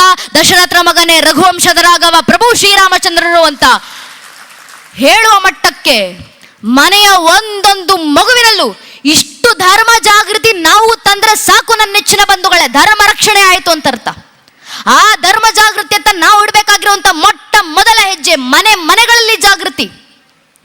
ಹಿರಿಯರು ಹೇಳಿದ್ದಾರಲ್ಲ, ರಾಮ ಮಂದಿರ ಕಟ್ಟಿದ್ದಾಯ್ತು, ಮುಂದಿನ ಸಂಕಲ್ಪ ಭಾರತ್ ಕ ಪ್ರತ್ಯೇಕ ಘರ್ ಅಯೋಧ್ಯ ಬನಾಯಂಗೆ, ಭಾರತದ ಮನೆ ಮನೆಯನ್ನು ಅಯೋಧ್ಯೆಯನ್ನಾಗಿಸಬೇಕು. ಯಾವತ್ತು ಮನೆ ಮನೆಗಳ ಅಯೋಧ್ಯೆ ಆಗ್ತಾವೆ? ಮನೆಯಲ್ಲಿ ಹುಟ್ಟುವಂತ ಒಂದೊಂದು ಮಗು ರಾಮರ ಆದರ್ಶದಲ್ಲಿ ನಡೆದಾಗ, ಸೀತಾಮಾತೆ ಆದರ್ಶದಲ್ಲಿ ಬೆಳೆದಾಗ. ಚಂದನ್ನೆ ಸೆ ದೇಶ್ ಕಿ ಮಿಟ್ಟಿ ನದಿ ನದಿಯ ಗಂಗಾ ಹೈ, ಹರ್ ಬಾಲಾ ದೇವಿ ಕಿ ಪ್ರತಿಮಾ ಬಚ್ಚಾ ಬಚ್ಚಾ ರಾಮ ಅಂತ ನಂಬಿದಂತ ಪರಂಪರೆ ನಮ್ಮದು. ಇಲ್ಲಿ ಹುಟ್ಟುವಂತ ಒಂದೊಂದು ಮಗುವಿನಲ್ಲೂ ರಾಮರ ಸತ್ವ ಇದೆ, ಶ್ರೀಮಾತೆಯ ಸತ್ವ ಇದೆ. ಆ ಹಾದಿನಲ್ಲಿ ಮಕ್ಕಳನ್ನು ಬೆಳೆಸಿ ಸಾಕು. ಅದೇ ಧರ್ಮ ಬೋಧನೆಯನ್ನು ಮಕ್ಕಳಿಗೆ ಮಾಡಬೇಕು. ಅಷ್ಟು ಧರ್ಮ ಬೋಧನೆ ಮಾಡಿದ್ರೆ, ಶಾಸ್ತ್ರಕಾರ ಹೇಳಿದ್ದಾರಲ್ಲ, ವರಮ್ಮೇಕಂ ಗುಣಿಪುತ್ರೋ ನಚ ಮೂರ್ಖ ಶತೈರಪಿ, ಧರ್ಮ ರಕ್ಷಣೆ ಆಗಬೇಕಂದ್ರೆ 20 ಜನ ಮಕ್ಕಳು ಮನ್ನಲ್ಲಿ ಬೇಕಾಗಿಲ್ಲ, ಒಂದೊಂದು ಹಿಂದೂ ಮಗು ಮನ್ನಲ್ಲಿ ಇದೆಯಲ್ಲ, ಆ ಒಂದೊಂದು ಹಿಂದೂ ಮಗುವನ್ನ ನೈಜ ಹಿಂದುವಾಗಿ ಬೆಳೆಸಿ ಸಾಕು, ಧರ್ಮ ರಕ್ಷಣೆ ಆಗುತ್ತೆ. ಆ ಮಕ್ಕಳಿಗೆ ಧರ್ಮ ಬೋಧನೆ. ಅಂದು ಕುರುಕ್ಷೇತ್ರ ರಣರಂಗದಲ್ಲಿ ಕಣ್ಣೀರಿಟ್ಟಿದ್ಯಾರು? ಅರ್ಜುನ ಉಪದೇಶ ಮಾಡಿದ್ಯಾರು? ಶ್ರೀಕೃಷ್ಣ ಪರಮಾತ್ಮ ಉಪಯೋಗ ಆಗಿದ್ಯಾರಿಗೆ? ನಮಗೆ ನಮ್ಮನಲ್ಲಿ ಭಗವದ್ಗೀತೆ ಪುಸ್ತಕ ಇದೆ, ಅದನ್ನು ಮಕ್ಕಳಿಗೆ ಬೋಧನೆ ಮಾಡೋಣ. ಅಂದು ಕಣ್ಣೀರಿಟ್ಟಿದ್ಯಾರು? ಶ್ರೀರಾಮಚಂದ್ರರು. ಉಪದೇಶ ಮಾಡಿದ್ಯಾರು? ವಶಿಷ್ಠರು. ಉಪಯೋಗ ಆಗಿದ್ಯಾರಿಗೆ? ನಮಗೆ ನಮ್ಮನಲ್ಲಿ ಯೋಗ ವಿಶಿಷ್ಟ ಗ್ರಂಥ ಇದೆ, ಅದನ್ನು ಮಕ್ಕಳಿಗೆ ಬೋಧನೆ ಮಾಡೋಣ. ಅಂದು ಕಣ್ಣೀರಿಟ್ಟಿದ್ಯಾರು? ನಮ್ಮೆಲ್ಲರ ಹಿರಿಯ ಸ್ವಯಂಭೂಮನು. ಉಪದೇಶ ಮಾಡಿದ್ಯಾರು? ಯಜ್ಞನಾಮಕ ಭಗವಂತ ದರ್ಶನ ಕೊಟ್ಟಿದ್ದು. ಉಪಯೋಗ ಆಗಿದ್ಯಾರಿಗೆ? ನಮಗೆ ನಮ್ಮನಲ್ಲಿ ಈಶಾವಾಸಿ ಉಪನಿಷತ್ತಿದೆ, ಯಾಜ್ಞೇಯಮಂತ್ರ ಉಪನಿಷತ್ತಿದೆ, ಅದನ್ನು ಮಕ್ಕಳಿಗೆ ಬೋಧನೆ ಮಾಡೋಣ. ಅಂದು ಕಣ್ಣೀರಿಟ್ಟಿದ್ಯಾರು? ಪುಟ್ಟ ಹುಡುಗ ನಚಿಕೇತ. ಉಪದೇಶ ಮಾಡಿದ್ಯಾರು? ಖುದ್ದು ಯಮಧರ್ಮರಾಯ ಮೃತ್ಯು. ಉಪಯೋಗ ಆಗಿದ್ಯಾರಿಗೆ? ನಮಗೆ ನಮ್ಮನಲ್ಲಿ ಕಠೋಪನಿಷತ್ತಿದೆ, ಅದನ್ನು ಮಕ್ಕಳಿಗೆ ಬೋಧನೆ ಮಾಡೋಣ. ಅಂದು ಕಣ್ಣೀರಿಟ್ಟಿದ್ಯಾರು? ಪರೀಕ್ಷಿತ ಮಹಾರಾಜ. ಉಪದೇಶ ಮಾಡಿದ್ಯಾರು? ಶುಕಮುನಿಗಳು. ಉಪಯೋಗ ಆಗಿದ್ಯಾರಿಗೆ? ನಮಗೆ ನಮ್ಮನ ಶ್ರೀಮದ್ ಭಾಗವತ ಪುರಾಣ ಇದೆ, ಅದನ್ನು ಮಕ್ಕಳಿಗೆ ಬೋಧನೆ ಮಾಡೋಣ. ಶ್ರೀವ್ಯಾಸರು ನಮಗೋಸ್ಕರ ಬರೆದು ಕೊಟ್ಟಿದ್ದಾರೆ. ಇದೇ ಅಲ್ವಾ ಧರ್ಮ ಬೋಧನೆ? ಇದಕ್ಕೆ ಹಿರಿಯರು ಹೇಳಿದ್ದು, ಧರ್ಮ ರಕ್ಷಣೆ ಆಗಬೇಕಂದ್ರೆ ಇನ್ಯಾರದ್ದೋ ವಿರುದ್ಧ ನಿಂತು ಹೋರಾಡುವಂತ ಅವಶ್ಯಕತೆ ನಮಗಿಲ್ಲ. ನಮ್ಮಲ್ಲಿ ನಮ್ಮ ಜಾಗೃತಿಯನ್ನ ತಂದ್ರೆ ಸಾಕು. ಹೇಳಿದ್ದ ಮಾತು ಸಾಮಾನ್ಯರಲ್ಲ ನೆಚ್ಚಿನ ಬಂಧುಗಳೇ. ಸ್ವತಂತ್ರದ ಇತಿಹಾಸಕ್ಕೆ ಹೊಸ ಹಾದಿಯನ್ನ ತೋರಿಸಿಕೊಟ್ಟಂತ ಸ್ವತಂತ್ರ ವೀರ ವಿನಾಯಕ ದಾಮೋದರ ವೀರ ಸಾವರ್ಕರ್ ಅವರು ಹೇಳಿದಂತ ಮಾತು. ವೀರ ಸಾವರ್ಕರ್ ಅವರು ಹೇಳುತ್ತಾರೆ, ಗಮನ ಇಟ್ಟು ಕೇಳಿ, I do not fear A Muslim, neither do I fear A Christian, but I fear those Hindus var against Hindutva ಅಂತ ಸಾವರ್ಕರ್ ಅವರ ಮಾತು. ಅರ್ಥಾತ್ ಸಾವರ್ಕರ್ ಹೇಳ್ತಾರೆ, ನನಗೆ ಮುಸಲ್ಮಾನರಂದ್ರೆ ಭಯ ಇಲ್ಲ, ನನಗೆ ಕ್ರಿಶ್ಚಿಯನರಂದ್ರೆ ಭಯ ಇಲ್ಲ, ಆದರೆ ಹಿಂದೂ ಧರ್ಮದಲ್ಲಿ ಹುಟ್ಟಿ ಹಿಂದುತ್ವವನ್ನು ವಿರೋಧ ಮಾಡ್ತಾರಲ್ಲ ಅಂತ ಸೊಕ್ಕಾಲ್ಡ್ ಹಿಂದೂಗಳು ನೋಡಿದ್ರೆ ನಮಗೆ ಭಯ ಆಗೋದು ಅಂತ ಸಾವರ್ಕರ್ ಅವರು ಯಾವುದೋ ಕಾಲದಲ್ಲಿ ಕೊಟ್ಟಂತ ತತ್ವ. ಅರ್ಥಾತ್ ನಮ್ಮ ಧರ್ಮಕ್ಕೆ ಸಮಸ್ಯೆ ಬಂದ್ರೆ ನಮ್ಮ ಧರ್ಮದಲ್ಲೇ ಹುಟ್ಟಿ ನಮ್ಮ ಧರ್ಮವನ್ನು ವಿರೋಧಿಸೋರಿಂದ ಹೊರತಾಗಿ ಇನ್ನು ಯಾರಿಂದಲೂ ಈ ಧರ್ಮವನ್ನ ಅಳಿಸೋದು ಬಿಡಿ, ಇಷ್ಟು ವರ್ಷ ಪ್ರಯತ್ನ ಮಾಡಿದ್ರು ಸನಾತನ ಧರ್ಮವನ್ನು ಅಲುಗಾಡಿಸ್ಲಿಕ್ಕೂ ಯಾರಿಂದಲೂ ಆಗ್ಲಿಲ್ಲ. ಕಾರಣ ಇದು ಸತ್ಯ ಸನಾತನ ಧರ್ಮ. ಆ ಯುಗ ಯುಗಗಳ ಹಿಂದೆ ತಾಯಿ ಶಾರದೆಯ ಪ್ರಥಮ ವೀಣ ಜಂಕಾರ ಓಂಕಾರದ ರೂಪದಲ್ಲಿ ಹೊರಬಂದು ಆ ಶಿವನ ಡಮರುಗಳಿಂದ ವ್ಯಾಕರಣ ಸ್ವರೂಪದಲ್ಲಿ ತಮ್ಮೆಲ್ಲರ ಮನಗಳಲ್ಲಿ ಬೆಸೆದು ಹೋಗಿ ಸಂಸ್ಕಾರದ ರೂಪದಲ್ಲಿ ನಮ್ಮ ರಕ್ತದ ನರನಾಡಿಗಳಲ್ಲಿ ನಮ್ಮ ರಕ್ತದ ಕಣದಲ್ಲೂ ಹರಿದು ಹೋಗಿ ನಮಗೆ ಗೊತ್ತೋ ಗೊತ್ತಿಲ್ಲದೆಯೋ ತಲೆಮಾರಿಂದ ತಲೆಮಾರಿಗೆ, ಜನಾಂಗದಿಂದ ಜನಾಂಗಕ್ಕೆ, ಪೀಳಿಗೆಯಿಂದ ಪೀಳಿಗೆಗೆ ನಿರಂತರವಾಗಿ ಸಂಸ್ಕೃತಿ ಸಂಸ್ಕಾರದ ರೂಪದಲ್ಲಿ ಹರಿದು ಬರುತ್ತಾ ಅಂದಿನಿಂದ ಹಿಡಿದು ಹಿಂದಿನವರೆಗೂ ತನ್ನ ಮೇಲಾದಂಥ ಸಾವಿರಾರು ವರ್ಷಗಳ ದಾಳಿಯಲ್ಲೂ ತನ್ನ ಮೇಲೆ ಆಕ್ರಮಣ ಮಾಡಿದಂಥ ಆಕ್ರಮಣಕೋರರ ಜನಾಂಗಗಳನ್ನು ತನ್ನೊಳಗೆ ಜೀರ್ಣಿಸಿಕೊಂಡು ಆ ಜೀರ್ಣಿಸಿಕೊಂಡ ಜಠರಾಗ್ನಿಯನ್ನೇ ಜ್ಞಾನಾಗ್ನಿಯ ರೂಪದಲ್ಲಿ ಇಡೀ ಜಗತ್ತನ್ನು ಬೆಳಗುತ್ತಿರುವಂಥ, ಜಗತ್ತಿನ ಮುಂದೆ ಜ್ಞಾನ ಭಾಸ್ಕರನಾಗಿ ಹೊಳೆಯುತ್ತಾ ಜ್ಞಾನದ ಉಷಕಿರಣಗಳಿಂದ ಜಗತ್ತಿನ ಮನೆಗಳಲ್ಲೂ ಜ್ಞಾನದ ದ್ಯೋತಕವನ್ನು ಹಚ್ಚುತ್ತಿರುವಂಥ ಅಂದಿನ ಅವತ್ತಿನಿಂದಿಡಿದು ಇಂದಿನವರೆಗೂ ಹಿಂದೂ ಮಹಾಸಾಗರದಂತೆ ಭೋರ್ಗರೆಯುತ್ತಾ ಅಗ್ನಿಯಷ್ಟು ಪವಿತ್ರವಾಗಿ ಗಾಳಿಯಂತೆ ಎಲ್ಲೆಡೆ ಸ್ಥಿತವಾಗಿ ಎಲ್ಲವನ್ನೂ ಬೆಳಗಿಸ್ತಿರುವಂತ, ಮೃತ್ಯುವನ್ನು ಮಡಿಸಿ ತನುವೆತ್ತಿ ತಲೆ ಎತ್ತಿ ನಿಂತಿರುವಂತ ಮೃತ್ಯುಂಜಯ ಸನಾತನ ಧರ್ಮ ಅಂತ ಜಗತ್ನಲ್ಲಿ ಯಾವುದಾರು ಇದ್ರೆ ಅದು ನನ್ನ ಸನಾತನ ಹಿಂದೂ ಧರ್ಮ ಮಾತ್ರ. ಈ ಧರ್ಮಕ್ಕಿರುವಂತ ಹಿರಿಮೆ ಅಂತದ್ದು, ಈ ಧರ್ಮಕ್ಕಿರುವಂತ ಇತಿಹಾಸ ಅಂತದ್ದು. ಇಂಥ ಧರ್ಮವನ್ನ ಯಾರಿಂದಲೂ ನಾಶ ಮಾಡ್ಲಿಕ್ಕಾಗ್ಲಿಲ್ಲ. ಎಷ್ಟರ ಮಟ್ಟಿಗೆ ಲಕ್ಷ ಲಕ್ಷ ಯುಗಗಳ ಹಿಂದೆ ಹುಟ್ಟಿದಂತ ಆ ಒಂದು ಗ್ರಂಥ, ಜಗತ್ತಿನ ಪ್ರಥಮ ಜ್ಞಾನ ಭಂಡಾರ ವೇದಗಳು, ಅದರಲ್ಲೂ ಋಗ್ವೇದ. ಆ ಋಗ್ವೇದದಲ್ಲಿ ಬರೆದು ಸಾವಿರಾರು ವರ್ಷಗಳಾಗಿದ್ದಾವೆ. ಆದ್ರೆ ನಮ್ಮದು ಬರೆಯುವ ಪರಂಪರೆ ಅಲ್ಲ, ಗುರು ಶಿಷ್ಯ ಪರಂಪರೆ, ಶ್ರವಣ ಮನನ ಪರಂಪರೆ. ಗುರುಗಳು ಹೇಳಬೇಕು, ಶಿಷ್ಯ ಕೇಳಬೇಕು, ಕಂಠಪಾಠ ಮಾಡಿ ಅರ್ಥ ಸಹಿತ ಮುಂದಿನ ಪೀಳಿಗೆಗೆ ತಲುಪಿಸಬೇಕು. ಆ ಗುರು ಶಿಷ್ಯ ಪರಂಪರೆಯಿಂದ ಎಷ್ಟು ಯುಗಗಳು ಕಳೆದು ಹೋಗಿದ್ದಾವೆ. ಹಯಗ್ರೀವ ಸ್ವರೂಪದಲ್ಲಿ ಭಗವಂತ ಬಂದು ವೇದಗಳನ್ನು ರಕ್ಷಣೆ ಮಾಡಿದ್ರಿಂದ ಹಿಡಿದು ಒಂದಲ್ಲ ಒಂದು ರೂಪದಲ್ಲಿ ಬಂದು ವೇದಗಳನ್ನು ರಕ್ಷಣೆ ಮಾಡಿ ಮನುಷ್ಯರು, ಭಗವಂತ ಎಲ್ಲರೂ ನಿಂತು ರಕ್ಷಣೆ ಮಾಡಿ ಬಂದಿದ್ದಾರೆ ಈ ಧರ್ಮವನ್ನ. ಆ ಹುಟ್ಟಿದಂತ ಆ ಪ್ರಥಮ ಪುಸ್ತಕ ಋಗ್ವೇದದ ಪ್ರಥಮ ಮಂಡಳದ ಪ್ರಥಮ ಸೂಕ್ತದ ಪ್ರಥಮ ಮಂತ್ರ ಅಗ್ನಿಮೀಳೆ ಪುರೋಹಿತ ಯಜ್ಞಸೆದೆ ಮೃತ್ವಿಜಂ ಹೋತಾಹಾರ ಮೃತ ದದಾತಮಂ ಅಂತ ಋಗ್ವೇದದ ಪ್ರಥಮ ಮಂತ್ರದಿಂದ ಹಿಡಿದು ಇಡೀ ಋಗ್ವೇದದಲ್ಲೂ ಒಟ್ಟು 4,34,000 ಅಕ್ಷರಗಳು. ನಮ್ಮ ಮೇಲೆ ಸಾವಿರಾರು ವರ್ಷಗಳ ದಾಳಿಯಾದ ನಂತರವೂ, ನೂರಾರು ಜನಾಂಗಗಳ ಆಕ್ರಮಣಗಳನ್ನು ಸಹಿಸಿಕೊಂಡ ನಂತರವೂ, ಇವತ್ತಿಗೂ 21ನೇ ಶತಮಾನದಲ್ಲೂ 2025ರಲ್ಲೂ ಒಂದೊಂದು ಹಿಂದೂ ದೇವಸ್ಥಾನಗಳಿಗೆ ಬಂದ್ರು, ಒಂದೊಂದು ಹಿಂದೂ ಮಠ ಮಂದಿರದಲ್ಲೂ ಅಷ್ಟೂ ವೇದಗಳ ಅದೇ ರೀತಿ ಕಂಠಪಾಠ ಮಾಡಿ ಆ 4,34,000 ಅಕ್ಷರಗಳಲ್ಲಿ ಒಂದೇ ಒಂದು ಅಕ್ಷರ ಆಚೆ ಈಚೆ ಆಗದೇ ಇರುವಂತೆ ಅಷ್ಟೇ ಛಂದಸ್ಸುಬದ್ಧವಾಗಿ ಕಂಠಪಾಠ ಮಾಡಿ ಅಷ್ಟೇ ಪವಿತ್ರವಾಗಿ ಇವತ್ತಿಗೂ ಉಚ್ಚಾರ ಮಾಡ್ತಿದ್ದೇವಲ್ಲ. ನಮ್ಮ ಪರಂಪರೆ ಹಿರಿಮೆ ಎಂತದ್ದು ಅಂತ ಯೋಚನೆ ಮಾಡಿ ಇಲ್ಲಿ ಹುಟ್ಟಿದಂತ ಒಂದು ಗ್ರಂಥದ ಒಂದು ಅಕ್ಷರವನ್ನು ಅಳಿಸಿ ಹೋಗ್ಲಿಕ್ಕೆ ನನ್ನ ನಿಮ್ಮ ಪೂರ್ವಿಕರು ಬಿಟ್ಕೊಡ್ಲಿಲ್ಲ. ಅಷ್ಟು ಶ್ರಮಪಟ್ಟು ಉಳಿಸಿಕೊಂಡು ಬಂದಿದ್ದಾರೆ ಈ ಧರ್ಮವನ್ನ. ಇಂಥ ಧರ್ಮವನ್ನ ನೀವು ಉಳಿಸಲಿಲ್ಲ ಅಂದ್ರೆ ಹೇಗೆ ನನ್ನ ನೆಚ್ಚಿನ ಬಂಧುಗಳೇ? ನಾವೇ ಉಳಿಸ್ಬೇಕು ಈ ಪರಂಪರೆ, ನಾವೇ ಬೆಳೆಸಬೇಕು ಈ ಸಂಸ್ಕೃತಿ. ಮುಂದಿನ ಪೀಳಿಗೆಗೆ ನಾವುಗಳೇ ತಲುಪಿಸಬೇಕಾಗಿರೋದು. ಧರ್ಮವನ್ನ ತಲುಪಿಸ್ತೀವಿ, ನಮ್ಮ ಮಕ್ಕಳಿಗೆ ಧರ್ಮದಲ್ಲಿ ನಡೆಯೋದನ್ನ ಕಲಿಸ್ತೀವಿ.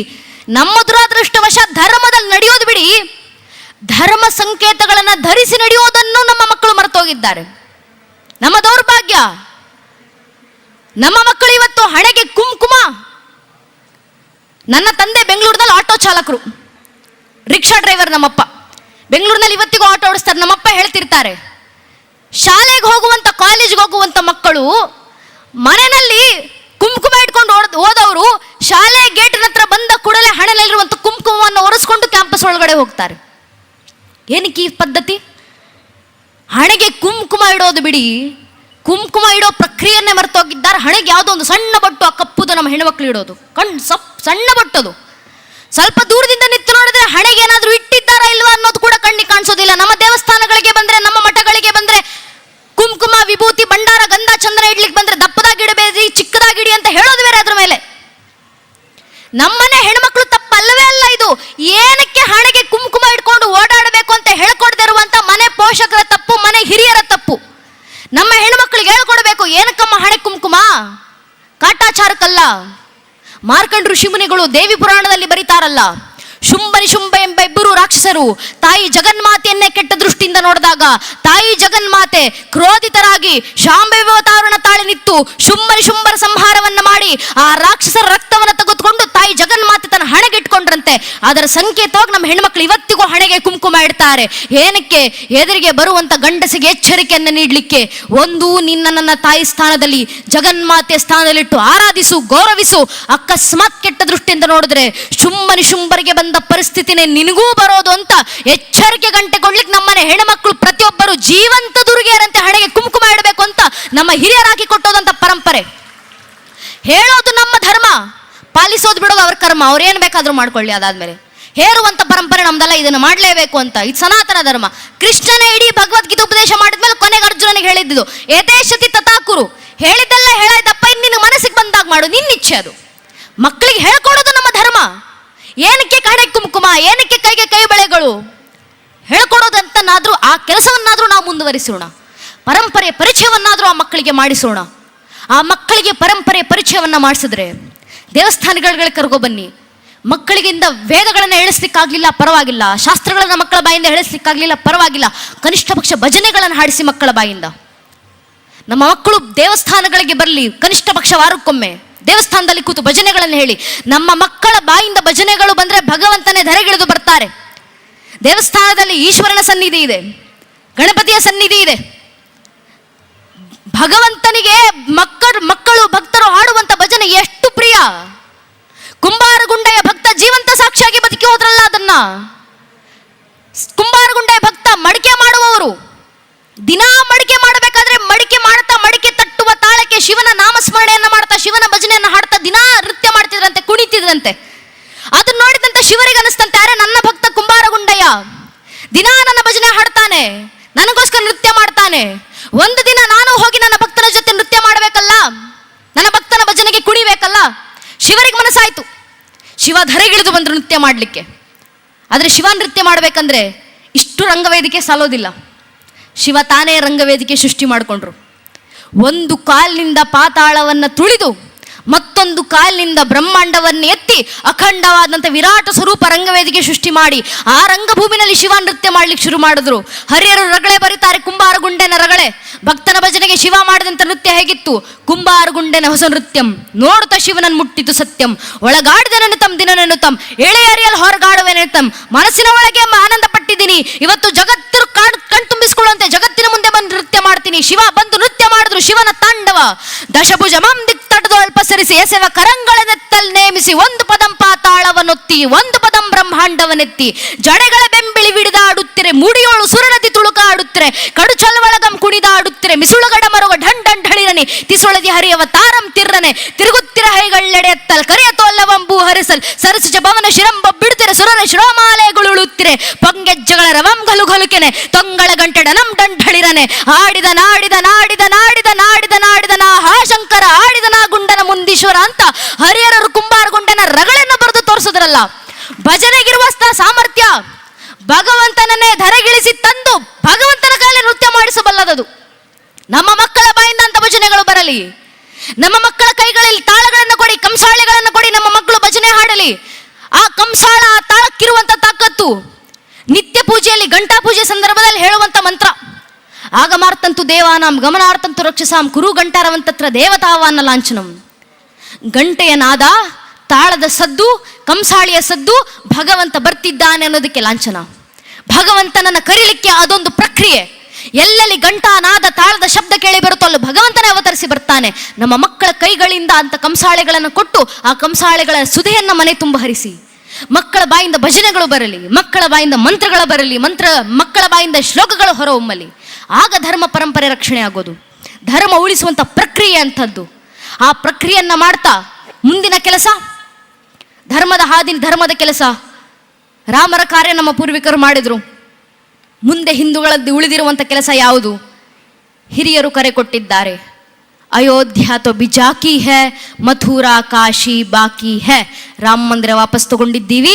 ಮುಂದೆ ಕಾಶಿ ವಿಶ್ವನಾಥರ ಕಾರ್ಯವನ್ನು ಸಂವಿಧಾನದ ಅಡಿಯಲ್ಲಿ ಸಾಕಾರಗೊಳಿಸ್ತೀವಿ. ಮಥುರಾ ಕೃಷ್ಣ ಜನ್ಮಭೂಮಿಯ ಕಾರ್ಯವನ್ನು ಸಾಕಾರಗೊಳಿಸ್ತೀವಿ. ಈ ಕೆಲಸವೇ ನಮ್ಮೆಲ್ಲರ ಮುಂದಿನ ಸಂಕಲ್ಪ. ಈಗಾಗಲೇ ಪ್ರಶ್ನೆಗಳು ಹುಟ್ಟಿದ್ದಾವೆ. ಏನು ಇಷ್ಟು ವರ್ಷ ಹಿಂದೂಗಳು ರಾಮ ಮಂದಿರ ಬೇಕೋ ಹೇಳ್ತಿದ್ರಿ, ಈ ಕಾಶಿ ವಿಶ್ವನಾಥರ ಮಂದಿರ ಬೇಕೋ ಹೇಳ್ತಿದ್ದೀರಾ, ಮುಂದೆ ಮಥುರಾ ಕೃಷ್ಣ ಜನ್ಮಭೂಮಿ ಬೇಕೋ ಹೇಳ್ತೀರಾ. ಹೀಗೆ ಹೇಳ್ತಾ ಹೋದ್ರೆ ಸೀತಾರಾಮ್ ಗೋಯಿಲ್ ಅಂತ ಇತಿಹಾಸಕಾರ ಉಲ್ಲೇಖ ಮಾಡಿರುವಂಥ ಪ್ರಕಾರ ಹಿಂದೂ ದೇವಾಲಯಗಳು ಎಂಬ ಪುಸ್ತಕದಲ್ಲಿ ಮೊಘಲರು ಭಾರತದಲ್ಲಿ ನಾಶ ಮಾಡಿ ಹೋಗಿರುವಂಥ ಸುಮಾರು 1300 ದೇವಸ್ಥಾನಗಳಿದ್ದಾವೆ. ಸಾವರ್ಕರ್ ಅಂತ ಇತಿಹಾಸಕಾರ 6 Glorious Books of Indian History ಎಂಬ ಪುಸ್ತಕದಲ್ಲಿ ದಾಖಲಿಸಿರುವಂಥ ಪ್ರಕಾರ, ಅನೇಕ ಇತಿಹಾಸಕಾರರು ಹೇಳುವಂಥ ಪ್ರಕಾರ ಭಾರತದಲ್ಲಿ ಮೊಘಲರು ನಾಶ ಮಾಡಿ ಹೋಗಿರುವಂಥ 35,000 ಹಿಂದೂ ದೇವಾಲಯಗಳಿದ್ದಾವೆ. ಆ 35,000 ಹಿಂದೂ ದೇವಾಲಯಗಳನ್ನು ಹಿಂದೂಗಳು ವಾಪಸ್ ತಗೊಂಡು ಬಿಡ್ತೀರಾ? ಪತ್ರಕರ್ತರೊಬ್ರು ಶ್ರೀ ವಿಷ್ಣು ಶಂಕರ್ ಜಿ ಜೈನ್ ವಕೀಲರಿಗೆ ಮಾಡಿದಂಥ ಪ್ರಶ್ನೆ ಇದು. ಅವ್ರ ಜೊತೆ ಭೇಟಿ ಆದಾಗ ಅವರೇ ಹೇಳಿದಂಥ ಮಾತು ನನಗಿದು. ಪತ್ರಕರ್ತರು ಕೇಳಿದ್ರಂತೆ, ಹೀಗೆ ಹೇಳ್ತಾ ಹೋದ್ರೆ ಒಂದಿಷ್ಟು ಜನ ಇತಿಹಾಸಕಾರರು, ವಿಶೇಷವಾಗಿ ಸೀತಾರಾಮ್ ಗೋಯಲ್ ಅಂತವ್ರು ಉಲ್ಲೇಖ ಮಾಡ್ತಾರೆ, ತಾಜ್ ಮಹಲ್ ಕೂಡ ಶಾಜಾನ್ ಕಟ್ಟಿಸಿದ ತಾಜ್ ಮಹಲ್ ಅಲ್ಲ, ಅಲ್ಲೊಂದು ಶಿವಲಿಂಗವಿತ್ತು, ಅಲ್ಲಿದ್ದಂಥ ಶಿವಲಿಂಗವನ್ನು ಮೋಸದಿಂದ ಭಗ್ನಗೊಳಿಸಿ ಶಾಜಾನ್ ತಾಜ್ ಮಹಲ್ ನಂದು ಅಂತ ಹೇಳ್ಕೊಂಡ ಅಂತ ಒಂದಿಷ್ಟು ಜನ ಲೇಖಕರು ಇತಿಹಾಸಕಾರರು ದಾಖಲು ಮಾಡ್ತಾರೆ. ಅವರ ಪ್ರಕಾರ ನೀವು ಹಿಂದೂಗಳು ತಾಜ್ ಮಹಲ್ ಕೂಡ ನಮ್ದೇ ಅಂತ ವಾಪಸ್ ತಗೊಂಡು ಬಿಡ್ತೀರಾ? ಪತ್ರಕರ್ತರು ವಕೀಲರಿಗೆ ಮಾಡಿದಂಥ ಪ್ರಶ್ನೆ. ಆಗ ವಕೀಲರು ಉತ್ತರ ಕೊಟ್ಟರು. ನಾನು ಕೊಡ್ತಿರುವಂಥ ಉತ್ತರ ಅಲ್ಲ, Shri Vishnu Shankar G Jain practising lawyer ಅವರು ಉತ್ತರ ಕೊಟ್ಟರು. ನೀವು ತಾಜ್ ಮಹಲ್ನ ಬಗ್ಗೆ ಈಗ ಮಾತಾಡ್ತಾ ಇದ್ದೀರಪ್ಪ, ನಾನು 2015ರಿಂದ ತಾಜ್ ಮಹಲ್ನ ಕೇಸನ್ನು ಕೋರ್ಟ್ನಲ್ಲಿ ನಡೆಸ್ತಾ ಇದ್ದೀನಿ. ಇನ್ನು ಕೆಲವು ವರ್ಷ ತಾಜ್ ಮಹಲ್ ಕೂಡ ಶಾಜಹಾನ್ ಕಟ್ಟಿಸಿದ್ದಲ್ಲ, ಅದು ಶಿವನ ದೇವಾಲಯ, ಅದು ತೇಜೋಮಹಲ್, ಅಲ್ಲೊಂದು ಶಿವಲಿಂಗವಿತ್ತು ಅಂತ ತಾಜ್ ಮಹಲ್ ಅನ್ನು ತೇಜೋಮಹಲ್ ಆಗಿ ವಾಪಸ್ ತಗೊಳ್ಳುವಂತ ಕೆಲಸ ಹಿಂದೂ ಸಮಾಜ ಮಾಡ್ಲಿಕ್ಕಿದೆ ಅಂತ ಶ್ರೀ ವಿಷ್ಣು ಶಂಕರ್ ಜಿ ಜೈನ್ ವಕೀಲರು ಕೊಟ್ಟಂತ ಉತ್ತರ. ವಕೀಲರು ಆ ಉತ್ತರ ಕೊಟ್ಟಾಗ ಹೆಮ್ಮೆ ಆಯಿತು ನನ್ನ ನೆಚ್ಚಿನ ಬಂಧುಗಳೇ. DVG ಅವರೇ ಹೇಳಿದಂತ ಮಾತು, ಎದ್ದು ಕುಣಿಯಲಿ ಕರ್ಮ ದೈವ ನಿದ್ರಿಸಲಿ, ಭವ್ಯಕ್ಕೆ ಹದ್ದಿಲ್ಲ ಆಶ್ಚರ್ಯ ಹಿರಿದಲ್ಲ, ಸಿದ್ಧನಿರು ಸಕಲ ಮಂಕುತಿಮ್ಮ. ಕರ್ಮ ಎದ್ದು ಕುಣಿದಾಡ್ತಿದೆ ಅಂತ ಭಾಸವಾಗಬಹುದು, ದೈವ ದೇವರುಗಳು ನಿದ್ರಿಸ್ತಿದ್ದಾರೆ ಅಂತ ಭಾಸವಾಗಬಹುದು. ಯಾವ ಕ್ಷಣದಲ್ಲಿ ಭಗವಂತ ಎದ್ದು ಬಂದು ಧರ್ಮ ರಕ್ಷಣೆ ಮಾಡ್ತಾನೋ ಹೇಳಲಿಕ್ಕಾಗೋದಿಲ್ಲ. ಆ ಭವ್ಯಕ್ಕೆ ಆಶ್ಚರ್ಯಕ್ಕೆ ಸಿದ್ಧನಾಗಿರು ಸಾಕು ನೀನು. ಮಂಕುತಿಮ್ಮನ ಕಗ್ಗದಲ್ಲಿ DVG ಅವರು ಹೇಳಿದಂತ ಮಾತು, ಅದಕ್ಕೆ ಸಿದ್ಧರಾಗೋಣ. ಇನ್ಯಾರನ್ನ ವಿರೋಧಿಸುವಂತ ಅವಶ್ಯಕತೆ ಇಲ್ಲ. ನಮ್ಮ ಮನೆಗಳಲ್ಲಿ ನಾವು ಜಾಗೃತಿಯನ್ನ ತಂದ್ರೆ ಸಾಕು. ನಾವು ಒಬ್ಬ ಧರ್ಮದ ಹಾದಿಯಲ್ಲಿ ನಮ್ಮ ಕೆಲಸವನ್ನ ನಾವು ಮಾಡ್ತಾ, ಧರ್ಮದ ಕಾರ್ಯವನ್ನ ಮಾಡ್ತಾ, ಧರ್ಮದ ಹಾದಿಯಲ್ಲಿ ನಾವು ನಡೆದ್ರೆ ಸಾಕು. ನಮ್ಮ ಭಕ್ತಿಗೆ ಮೆಚ್ಚಿ ಭಗವಂತ ನಮ್ಮ ಧರ್ಮ ಕಾರ್ಯಕ್ಕೆ ಜಯವನ್ನ ತಂದು ಕೊಟ್ಟೇ ಕೊಡ್ತಾರೆ. ಇದು ಭಗವಂತನ ಮಾತು. ಆ ಭಗವಂತನ ಮೇಲೆ ಇಟ್ಟಿರುವಂತಹ ಆ ನಂಬಿಕೆ ಇದುವರೆಗೂ ನಮ್ಮ ಧರ್ಮ ರಕ್ಷಣೆ ಮಾಡಿರೋದು. ಮಂಕುತಿಮ್ಮನ ಕಗ್ಗಗಳಲ್ಲಿ ಮೊಟ್ಟ ಮೊದಲನೇದಾಗಿ ಬರೆದಂತ ಮಾತು ಅದೇ DVG ಅವರು.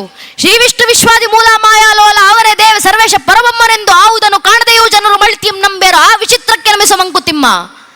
ಭಗವಂತನ ಮುಂದೆ ನಿಂತು ನಮಸ್ಕಾರ ಮಾಡ್ತೀವಿ. ಯಾರಿಗೆ ನಮಸ್ಕಾರ?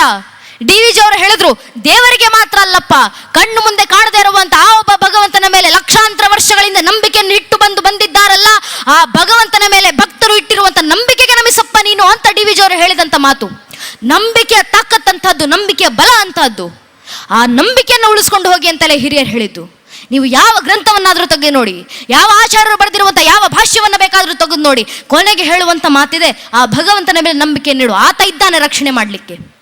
ಆ ಭಗವಂತನ ಮೇಲೆ ಅಂತ ನಂಬಿಕೆಯನ್ನು ಇಟ್ಕೊಂಡು ಧರ್ಮ ಕಾರ್ಯವನ್ನು ಮುಂದುವರಿಸೋಣ ಅಂತ ಕೇಳ್ತಾ, ನನ್ನ ನೆಚ್ಚಿನ ಬಂಧುಗಳೇ, ಈ ಧರ್ಮ ಕಾರ್ಯದಲ್ಲಿ ಕಾಶಿ ವಿಶ್ವನಾಥರ ಕಾರ್ಯ, ಶ್ರೀಕೃಷ್ಣ ಪರಮಾತ್ಮರ ಕಾರ್ಯ, ಅಯೋಧ್ಯೆಯ ಒಂದು ಕಾರ್ಯ ಸಾಕಾರ ಆಗಬೇಕಂದ್ರೆ 500 ವರ್ಷ ಬೇಕಾಯಿತು ನಮಗೆ. 500 ವರ್ಷಗಳು ಕಳೆದು ಹೋಗಿದ್ವು ಅಯೋಧ್ಯೆ ಪುಣ್ಯ ಭೂಮಿನಲ್ಲಿ ರಾಮ ಮಂದಿರದ ಮುಂದೆ ಒಂದು ವೇದೋಕ್ತವಾಗಿ ದೀಪವನ್ನು ಬೆಳಗಿ. ಆದರೆ ನಮ್ಮ ಸಂಘಟಿತ ಬಲ, ಭಗವಂತನ ಕೃಪಾಶೀರ್ವಾದ, ಅದೇ ಅಯೋಧ್ಯೆ, ಅದೇ ರಾಮ ಮಂದಿರದ ಮುಂದೆ 500 ವರ್ಷಗಳ ನಂತರ ಇವತ್ತು 28 ಲಕ್ಷ ದೀಪಗಳನ್ನು ಹಚ್ಚಿಡುವಂಥ ಕೆಲಸವನ್ನು ಹಿಂದೂ ಸಮಾಜ ಮಾಡಿದೆ. ಇದೇ ರೀತಿಯಲ್ಲಿ ಕಳೆದ 3.5 ಶತಮಾನಗಳಿಂದ ಕಾಶಿ ವಿಶ್ವನಾಥರು ನಮಗೋಸ್ಕರ ಕಾದು ಕೂತಿದ್ದಾರೆ.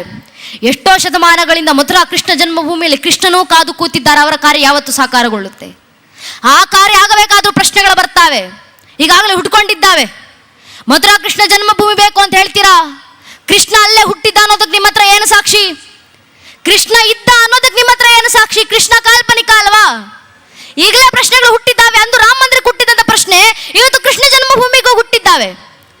ಈ ಪ್ರಶ್ನೆಗಳು ಮುಂದೆ ನಮ್ಮ ಮನೆ ಬಾಗಿಲಿಗೆ ಬಂದು ನಮ್ಮ ಮಕ್ಕಳ ಮುಂದೆ ಯಾರಾದರೂ ಕೃಷ್ಣನ ಅಸ್ತಿತ್ವಕ್ಕೂ ಪ್ರಶ್ನೆ ಹಾಕಿದ್ರು, ಆಗಲೂ ನಮ್ಮ ಮಕ್ಕಳಲ್ಲಿ ಎಷ್ಟು ಧರ್ಮ ಜಾಗೃತಿ ಮೂಡಿರಬೇಕಂದ್ರೆ ಆಗಲೂ ನಮ್ಮ ಮಕ್ಕಳು ಎದೆ ತಟ್ಕೊಂಡು ಹೇಳ್ಕೊಳ್ಬೇಕು, ರಾಮರ ವಂಶವೃಕ್ಷಕ್ಕೆ ಮಾತ್ರ ಅಲ್ಲಪ್ಪ, ಬೇಕಾದರೆ ಶ್ರೀಕೃಷ್ಣ ಪರಮಾತ್ಮನ ವಂಶವೃಕ್ಷಕ್ಕೂ ಕೂಡ ನಾನು ಸಾಕ್ಷಿಯನ್ನು ಕೊಡಬಲ್ಲೆ, ನಾನು ಪುರಾವೆಯನ್ನು ಕೊಡಬಲ್ಲೆ.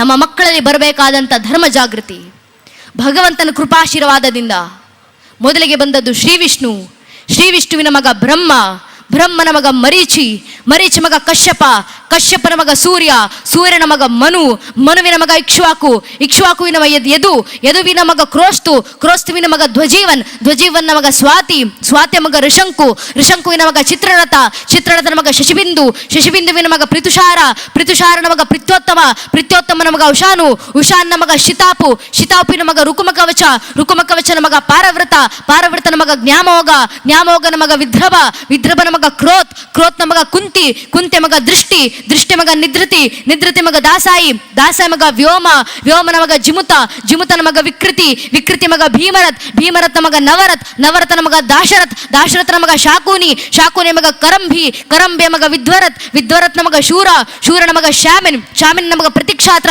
ಪ್ರತಿಕ್ಷಾತ್ರ ಮಗ ಸ್ವಯಂಭೋಜ, ಸ್ವಯಂಭೋಜನ ಮಗ ಹೃದಿಕ್, ಹೃದಿಕ್ನ ಮಗ ದೇವಗರ್ಭ, ದೇವಗರ್ಭನ ಮಗ ಶೂರಸೇನ, ಶೂರಸೇನ ಮಗ ವಾಸುದೇವ, ವಾಸುದೇವನ ಮಗನೇ ಚಂದ್ರವಂಶ ಚಕ್ರವರ್ತಿ, ದೇವಕೀನಂದನ ಶ್ರೀಕೃಷ್ಣ ಪರಮಾತ್ಮ ಅಂತ ಹೇಳುವ ಮಟ್ಟಕ್ಕೆ ಧರ್ಮ ಜಾಗೃತಿ ನಮ್ಮ ಮನೆ ಒಂದೊಂದು ಮಗುವಿನಲ್ಲೂ ಬರುವಂತಾಗಲಿ. ಆ ಕೆಲಸವನ್ನು ಪೋಷಕರೇ ಮಾಡಬೇಕು. ಪೋಷಕರೇ ಮಕ್ಕಳಲ್ಲಿ ಆ ಧರ್ಮ ಜಾಗೃತಿಯನ್ನು ಮೂಡಿಸಿ, ಆ ಧರ್ಮ ಜಾಗೃತಿನಲ್ಲಿ ಸ್ವಾಭಿಮಾನ ನಮ್ಮ ಮಕ್ಕಳಲ್ಲಿ, ಈ ಧರ್ಮದಲ್ಲಿ ಹುಟ್ಟಿದೇನೆ ಅನ್ನೋದಕ್ಕೆ ಸ್ವಾಭಿಮಾನ. ಯಾರಾದರೂ ನಮ್ಮ ಮಕ್ಕಳ ಮುಂದೆ ನಿಂತು, ಯಾರಪ್ಪ ನೀನು ಯಾವ ಸಮಾಜಕ್ಕೆ ಸೇರಿದವನು, ನಮ್ಮ ಮಕ್ಕಳ ಬಾಯಿಂದ ಬರಬೇಕಾದಂಥ ಉತ್ತರ ಯಾವುದು?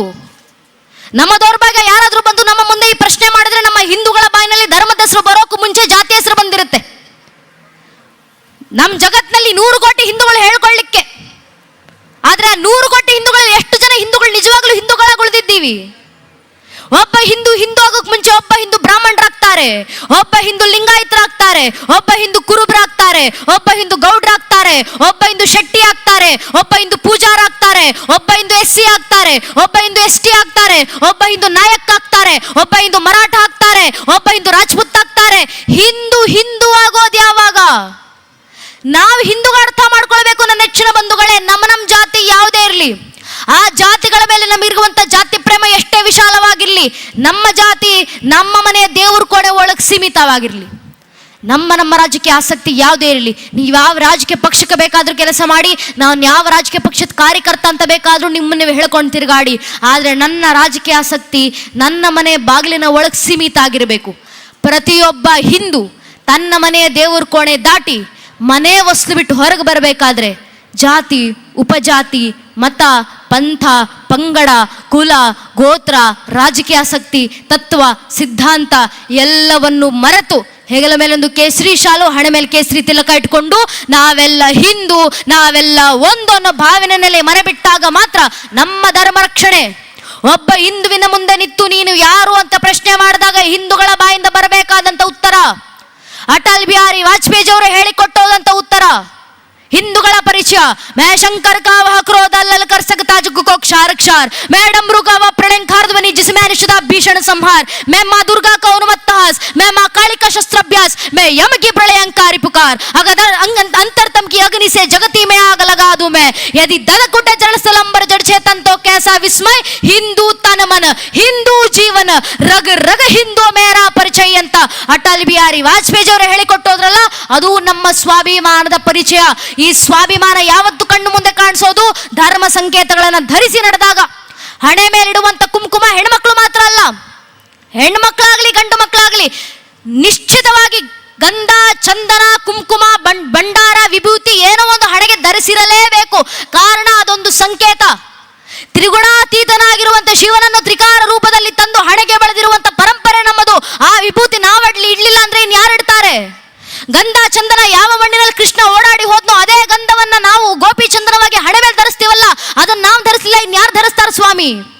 ನಮಗೆ ಬರಬೇಕಾದಂತ ಪರಂಪರೆ ಅಲ್ವಾ? ನಾವು ತಿಳ್ಕೊಳ್ಬೇಕಾದಂತ ಧರ್ಮಜ್ಞಾನ ಅಲ್ವಾ? ನಮ್ಮ ಮೇಲಾದಂತ ಸಾವಿರಾರು ವರ್ಷಗಳ ನಂತರವೂ ಕೂಡ ಈ ಧರ್ಮ ಇವತ್ತಿಗೂ ಜೀವಂತವಾಗಿದೆ. ಈ ಧರ್ಮದ ಉತ್ತರಾಧಿಕಾರಿಯಾಗಿ, ವಾರಸುದಾರನಾಗಿ ನಾನು ಜೀವಂತವಾಗಿದ್ದೀನಿ ಅಂತ ಜಗತ್ತಿನ ಮುಂದೆ ಘಂಟಾಘೋಷವಾಗಿ ಸಾರಲಿಕ್ಕೆ ಸ್ವಾಭಿಮಾನದಿಂದ ಹಿಡುವಂತ ಕುಂಕುಮ, ಗಂಧ, ಚಂದನ ಅದನ್ನು ಧರಿಸೋದನ್ನು ನಮ್ಮ ಮಕ್ಕಳಿಗೆ ಕಲಿಸಿಕೊಡಲೇಬೇಕು. ಕನಿಷ್ಠ ಪಕ್ಷ ಹೇಳ್ಕೊಡೋಣ. ಧರಿಸೋದು ಬಿಡೋದು ಅವ್ರ ಕೆಲಸ, ಅವ್ರು ಮಾಡ್ಕೊಂತಾರೆ. ಹೇಳಿಕೊಡುವಂಥ ಪ್ರಕ್ರಿಯೆನಾದರೂ ನಾವು ಮುಂದುವರಿಸೋಣ ಅಂತ ಕೇಳ್ಕೊಂತ, ನನ್ನ ನೆಚ್ಚಿನ ಬಂಧುಗಳೇ, ಈ ಧರ್ಮದ ಹೊಣೆಗಾರಿಕೆ ನಮ್ಮದು, ಈ ಪರಂಪರೆ ಜವಾಬ್ದಾರಿ ನಮ್ಮದು. ದಯವಿಟ್ಟು ಅದನ್ನು ಮರೆಯೋದು ಬೇಡ. ಭಗವಂತ ಹಾಕಿ ಕೊಟ್ಟಂತ ಹಾದಿಯಲ್ಲಿ ನಡೆಯೋಣ. ಒಂದು ಕಾಲದಲ್ಲಿ ಶಂಕರಾಚಾರ್ಯರು ಇಡೀ ಅಖಂಡ ಭಾರತದ ಪ್ರವಾಸವನ್ನ ಮಾಡಿದ್ದು ಯಾವ ಕಾರಣಕ್ಕೆ? ಈ ಧರ್ಮ ಉಳಿಸ್ಲಿಕ್ಕೋಸ್ಕರ. ಮಧ್ವಾಚಾರ್ಯರು, ರಾಮಾನುಜರಂತವರು ಭಾಷ್ಯಗಳ ಮೇಲೆ ಭಾಷ್ಯಗಳನ್ನು ಬರೆದು ಒಂದೊಂದು ಮಠದಲ್ಲಿ ಕೂತ್ಕೊಂಡು ಪ್ರತಿಯೊಬ್ಬರಿಗೂ ಧರ್ಮ ಬೋಧನೆ ಇಡೀ ಜೀವನದಾದ್ಯಂತ ಯಾಕೆ ಮಾಡಿದ್ರು? ಈ ಪರಂಪರೆ ಉಳಿಸ್ರಪ್ಪ, ಉಳಿಸಿ ಮುಂದಿನ ಪೀಳಿಗೆಗೆ ತಲುಪಿಸಿ. ಆ ಆಚಾರ್ಯವರಣ್ಯರಿಂದ ಹಿಡಿದು ಇಲ್ಲಿನವರೆಗೂ ನಮ್ಮ ಧರ್ಮವನ್ನು, ನಮ್ಮ ಪರಂಪರೆಯನ್ನು ಉಳಿಸಿಕೊಂಡು ಬಂದಿರುವಂಥ ಆ ದಿವ್ಯತ್ರಿಯರು ಎಲ್ಲರಿಗೂ ಕೃತಜ್ಞತೆ ಸಲ್ಲಿಸಲಿಕ್ಕೋಸ್ಕರನಾದರೂ ಪರಂಪರೆಯನ್ನು ಜೀವಂತವಾಗಿರಿಸೋಣ ಅಂತ ತಮ್ಮಲ್ಲಿ ಕೇಳ್ಕೊಂತ, ನಂಗೆರಡು ಮಾತನ್ನು ಆಡ್ಲಿಕ್ಕೆ ಅವಕಾಶ ಮಾಡಿಕೊಟ್ಟಿರುವಂಥ ಎಲ್ಲ ಹಿರಿಯರಿಗೆ ಹಾಗೂ ಗುರು ಮಹಾರಾಜು ಶಾರದಾ ಮಾತೆ ನನ್ನ ಕೈಲಿ ಆಡಿಸಿರುವಂಥ ಎರಡು ಮಾತನ್ನು ಕೇಳಿಸ್ಕೊಂಡಂತ ಎಲ್ಲ ದಿವ್ಯತ್ರಿಯರಿಗೆ, ವಿದ್ವತ್ ಗಣ್ಯರಿಗೆ, ಮಾತಾ ಭಗಿನಿಯರಿಗೆ, ದೇಶಭಕ್ತ ಬಾಂಧವರಿಗೆ, ಇಡೀ ಕಾರ್ಯಕ್ರಮದಲ್ಲಿ ನಮಗೆ ಸಹಕಾರ ನೀಡ್ತಾ ಇರುವಂಥ ಆರಕ್ಷಕ ಬಂಧುಗಳಿಗೆ, ಪತ್ರಕರ್ತ ಬಾಂಧವರಿಗೆ ಹಾಗೂ ಎಲ್ಲ ಹಿರಿಕಿರಿಯರ ಪಾದಗಳಿಗೆ ಮತ್ತೊಮ್ಮೆ ನನ್ನ ಹಣೆಚ್ಚಿ ನಮಸ್ಕರಿಸ್ತೇನೆ. ಜೈ ಹಿಂದ್, ವಂದೇ ಮಾತರಂ. ಹರಿ ಓಂ ತತ್ ಸತ್. ಶ್ರೀರಾಮಕೃಷ್ಣ ಅರ್ಪಣಮಸ್ತು. ಚೈತನ್ಯ